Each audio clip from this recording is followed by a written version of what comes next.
কি কার্তিক দা, কেমন আছো? First class. বিয়ে না করলে বুঝতেই পারতাম না জীবনটা এত সুখের। আমার কথা আর বলো না, কলাবতী তো ভাবতেই পারে না আমায় মাথায় রাখবে না সিংহাসনে বসাবে।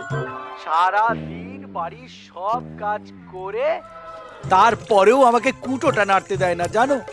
মানে আমাকে কি যত্ন আত্মি করে। এই তো এখন এক পাঁজা বাসন নিয়ে বসেছে, শুনতে পাচ্ছ না বাসন মাজার আওয়াজ? সুন্দরীর কথা আর বলিস না, অনেক ভাগ্য করে এখন বউ পাওয়া যায় রে, অনেক ভাগ্য করে পাওয়া। সারাদিন আমাকে তো কোনো কাজ করতেই দেয় না, উল্টে মাথায় করে রাখে। এখন যেমন আমি বসে আছি, ও আমার পা টিপে দিচ্ছে, বারণ করছি তবু শুনছে না।